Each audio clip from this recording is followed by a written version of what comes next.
Queridos oyentes de Radio Sefarad, hoy tengo el placer de recibir a Hélène Jawara Pinier, autora de un libro sobre cocina sefardí que se llama en inglés Sephardi Cooking the History. Y ella es historiadora, profesora de historia, especializada en historia medieval y también cocinera y también chef. Así que Hélène, buenas tardes y bienvenida en Radio Sefarad. Buenas tardes, muchas gracias por invitarme, Pascal. Bueno, este libro parece ser el fruto de dos pasiones tuyas, la historia y la cocina. Pero ¿cómo llegó esa idea de plasmar las dos cosas en un libro?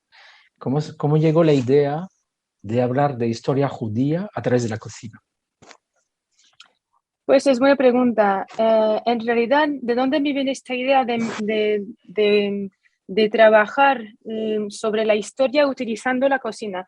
Pues primero es porque es algo que nunca se ha hecho, o si se ha hecho, se ha hecho muy poco. Es decir, que utilizar los datos que tenemos sobre la alimentación para estudiar la historia general, pero aquí la historia de los judíos de España, pues esto no se ha hecho. Uh-huh. Sabemos de la alimentación de los judíos, sabemos de España, pero juntar los dos para comprender mejor cómo vivían los judíos de España, pues esto no se ha propuesto un estudio general y conciso de este tema. Uh-huh. ¿Y a qué época se remontan los primeros testimonios escritos de recetas típicamente judías, en la península ibérica? Pues el primer testimonio que tenemos, como tú precisaste, lo que es muy importante, es decir, escrito, ¿vale? Fecha del siglo XIII. El siglo XIII ya tenemos un testimonio escrito de una receta, o más bien de 6 recetas que mencionan la palabra judía dentro del título de la receta. Uh-huh. Forma parte de un recetario que fue escrito en árabe en el siglo XIII y que consta de más de 500 recetas, y dentro de estas 500 recetas hay 6 recetas explícitamente judías. Es interesante que menciones el árabe, porque me imagino que para tus estudios y para tus investigaciones, e incluso para este libro, manejaste muchos idiomas, ¿no? Tuviste que consultar fuentes en Sí. muchos idiomas. ¿Cuántos idiomas? ¿Sabes?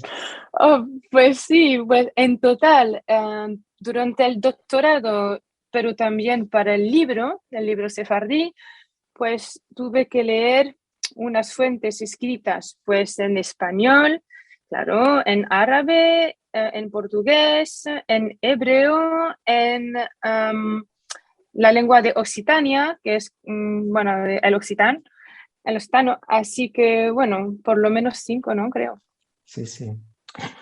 Mm. Muy interesante. Sí. Por eso es muy importante aprender los idiomas. Nadie sabe lo que podemos hacer con esto. Claro. Y como hablamos de esa época, una época clave, una época crucial en la historia de los judíos de Sefarad. En esa época la cocina, sobre todo después del edicto de Alhambra en 1498, la cocina podía ser un acto de alto riesgo y sobre todo en Sí. casa de los conversos que todavía no habían abandonado y no querían abandonar sus ritos y sus Exacto. costumbres. Entonces, ¿cuáles eran los indicios, así de forma general, de prácticas judías en casa de nuevos convertidos después del edicto? Pues si nos fijamos en los procesos de la Inquisición, por ejemplo, pues tenemos muchas informaciones en cuanto a las prácticas regulares que, por ser muy importantes para estos conversos, fueron en realidad escritas en los procesos. Porque lo que hay que darse cuenta es que si fueran estas prácticas una mera ocasión de hacer la cocina, no hubieran sido escritas en los procesos de Inquisición. Lo que hay que entender es que si estas prácticas fueron escritas, es que realmente reflejaban lo que los judíos conversos solían hacer. Y dentro de estas prácticas, por ejemplo, si hablamos de recetas o más bien de platos típicos, pues, por ejemplo, la adafina es el plato que ya está mencionado un montón de veces.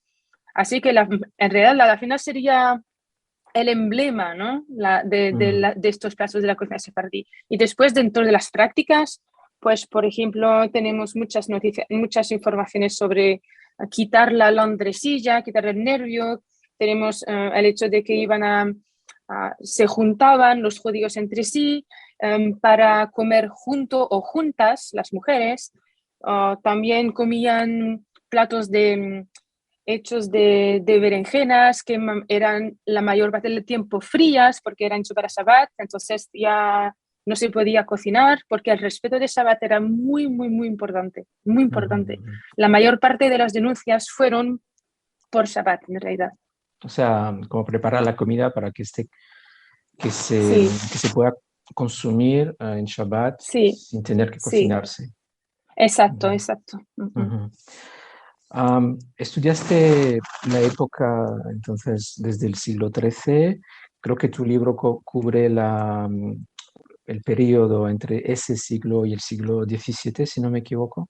Sí, exacto, sí. Ajá. Y te fuiste hacia América Latina y América Central. Entonces, Sí. ¿cómo se adaptó la cocina sefardí a los nuevos ingredientes que trajo la tierra del Nuevo Mundo?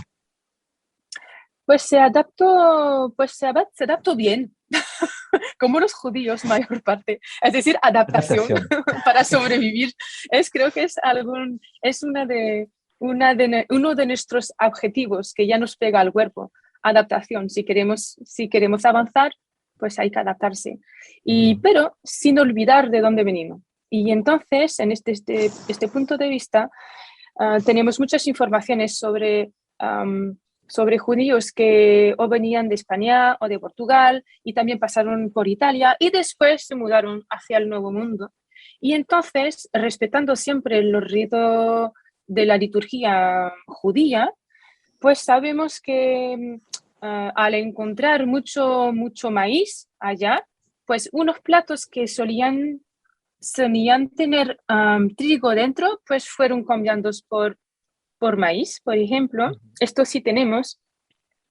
¿Qué tenemos como otro tipo?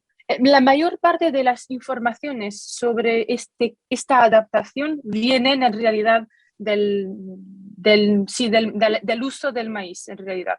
El elote. Pero tendría que ahondar un poquito más el tema y es lo que estoy haciendo ahora. Así De que... acuerdo, de acuerdo. Mm. Tu libro tiene muchas recetas, tiene Mm. 50 recetas. Mm. ¿Son todas fieles al original o en qué medida lo has adaptado al siglo XXI?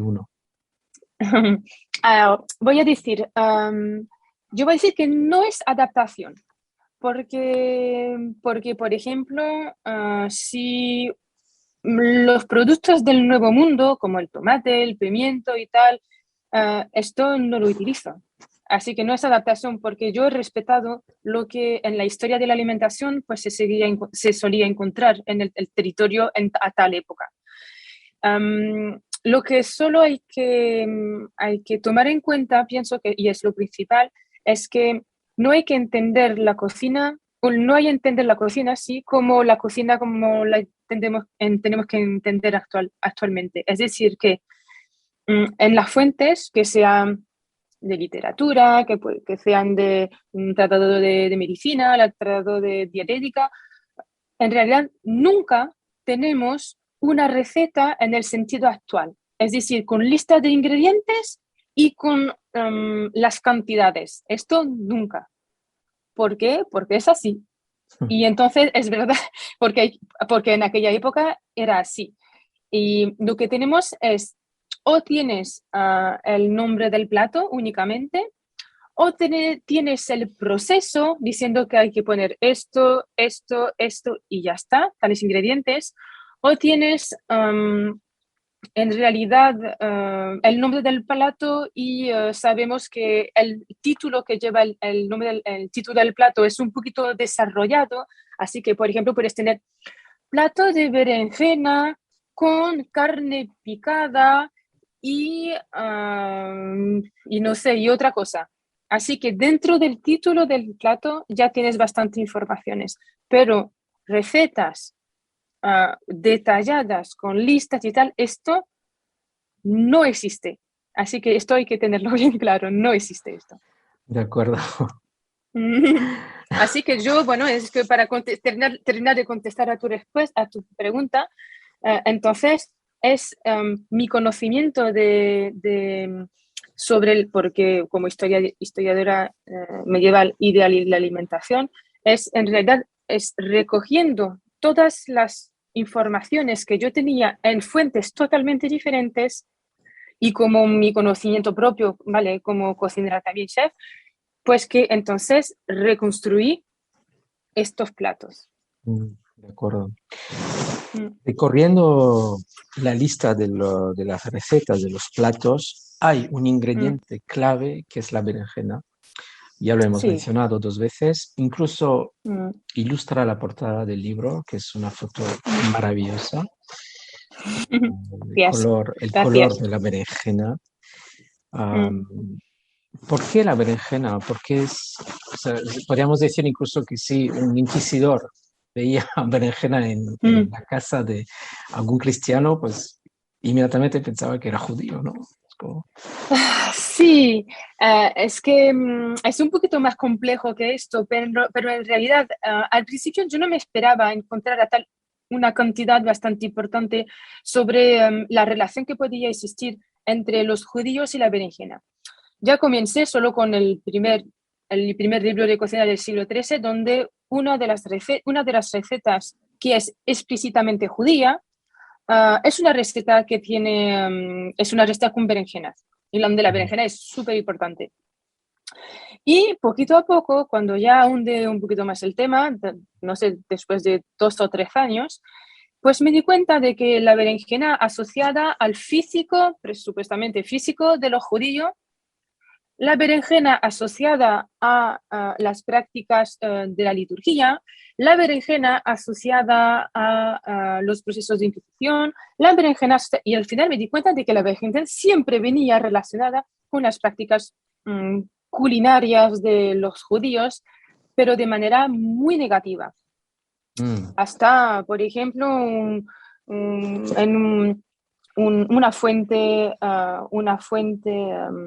española que fue de fecha del siglo XVI, donde se puede leer que Afonso Herrera decía que la berenjena podía ser utilizada para matar. Bueno, así que, wow. bueno, no era, por esta parte no era en contra de los judíos, pero sabemos que la berenjena tenía esta posibilidad, esta connotación muy negativa, Era ese hasta punto poder matar. amargo Así que ya... de la berenjena.